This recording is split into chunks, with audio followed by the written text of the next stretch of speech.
Digital पूर्वी न्यूजमध्ये आपलं स्वागत आहे. सोबत कृष्णराज महाडलिक आहेत.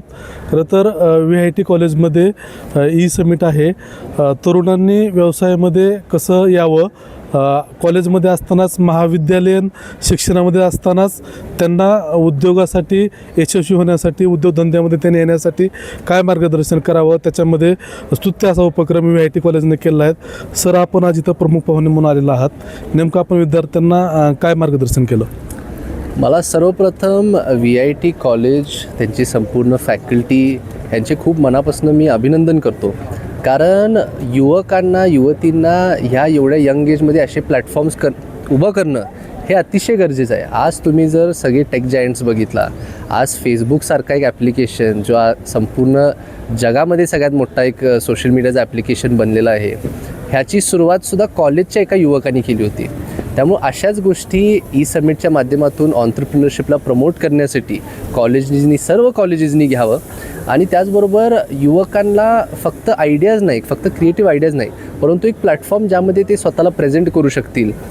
मार्केटिंग, सेल्स, डिजिटल प्लॅटफॉर्मचा कशा उपयोग करायला पाहिजे, अशा सर्व गोष्टींचा अनुभव येतो आणि या अनुभवातून शिकत ते चांगल्या गोष्टी भविष्यात करू शकतात. त्यामुळे अतिशय उत्तम आहे.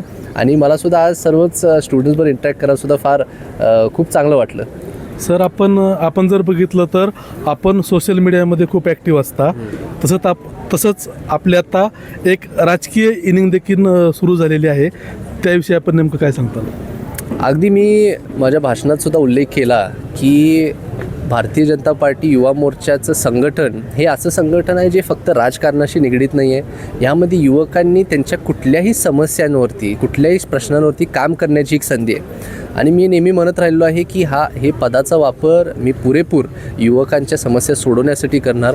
आज सरकारशी जुडलं जाणं, सन्माननीय मुख्यमंत्री देवेंद्रजी फडणवीस साहेबांशी जुडलं जाणं ही एक फार मोठी गोष्ट आहे. आणि युवकांसाठी काम करायला हे एक चांगलं व्यासपीठ आहे आणि त्यांनी ह्यामध्ये सामील होऊन ते सर्वांनी करावं असं मी त्यांना आवाहन केलं. आपण जर बघितलं तर आपले वडील देखील राज्यसभा खासदार आहेत.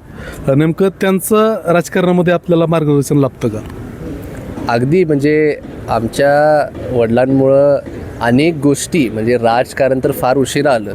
मला वाटते स्वतःची पर्सनॅलिटी कशी डेव्हलप करायला पाहिजे ह्याचं खूप मोठा वाटा माझ्या आईवडिलांचा आहे.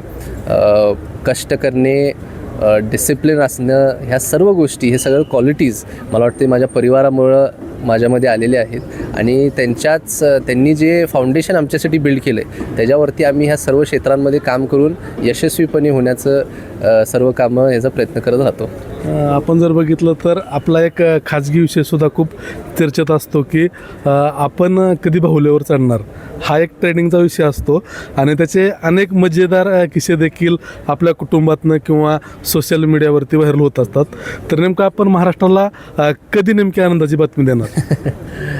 नाही, खरं सांगू तर आता त्या सर्वच गोष्टी प्रोसेसमध्ये राहतच असतात. आता माझं वय तसं आता 27 आहे, परंतु असे माझी काय त्याच्यावरती अशी वैयक्तिक काही भूमिका नाही आहे. ते चालू आहे. आता ते घरातले सगळे विषय आहेत, ते घरातले सगळे बघत राहतात.